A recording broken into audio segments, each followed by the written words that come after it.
that there was this particular person who was going to the temple every day. And he was sitting in Padmasana posture, absolutely calm and composed. And till late into the morning, 12:30, he used to sit there and close his eyes and pretend as if he is doing meditation. All the people around him used to wonder, wow, what a great devotee. He's sitting here and doing so much of penance.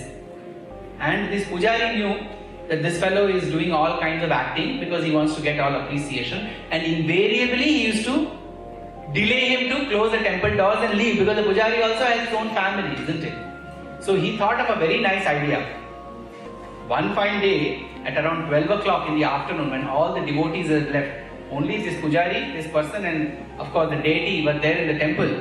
This Pujari went behind the deity, and in a deep sonorous voice, he said, "Oh my dear devotee, I am so happy with your daily meditation and worship.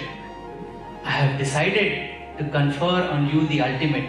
Come, let me embrace you into myself." This devotee heard these words, picked up his mat and ran away from that temple, never to be seen again. Because he was not interested in any merger in God. He was interested in being seen as a great devotee of God. This is the kind of pretense many times many of us indulge in. In order for the letter to reach the destination, you don't need a beautiful envelope. You just need the right stamp. God does not see the beauty of our external appearances. He sees the genuineness of our feelings. That is the stamp that we need to apply on this envelope of life to reach the destination, that is God. We have to be equanimous in all situations. Sukha dukhe same krutva, labha labhav, jaya jayo. It is very important to be equanimous in both situations. There needs to be focus on only one activity, that is our desire for God.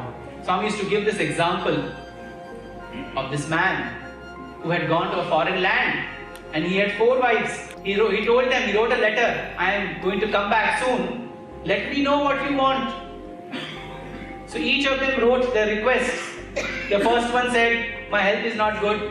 I want medicines." The second one said, "My health is I want latest stock of saris and jewelry." The third one said, "Please get some books." The fourth one said, "I don't want anything. Please come back safely." So he came back. He gave everything: medicines, wealth, books, and then himself he went and stayed at the last wife's apartment. So all the other 3 ladies were happy initially. Then they said, "What has happened to this husband after coming back from the visit? He's going straight and staying with the 4th wife. Why is he not staying with us?" So they went and asked.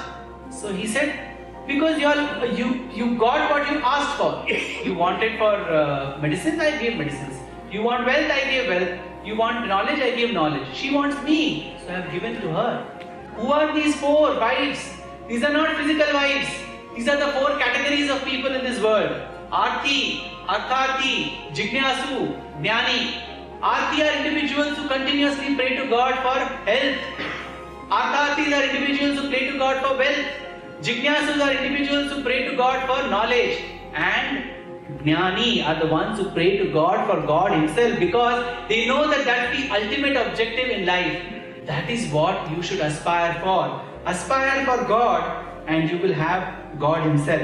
Otherwise, you will be given what else you ask for. Aspiring for heaven will give you heaven. But aspiring for heaven is like aspiring for a Senate seat. After your term is over, you again come back. Similarly, after your heavenly term is over, you again come back into this world. Kshine punye martya loka vishanti. After your punyam is over, you will again come back. Why you want to do this, going and coming back, going and coming back? Aspire for God and attain Him. That is the ultimate objective of life. Otherwise, you will be coming back again and again. Example of this prisoner. He was in jail and he was going to be released that day. So that jailer said, "Oh, you must be very happy you are going to be released." He said, "It's okay, I don't care." He said, "Okay, come to my office and collect your belongings." So this prisoner said, "I don't want to collect them." He said, "Why?" He said, because anyway I will come back tomorrow with another crime. This jail is a very comfortable home for me to stay. That is what we are all aspiring for.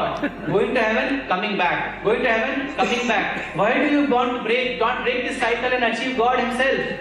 That is the ultimate objective. So that is the highest that we need to aspire for.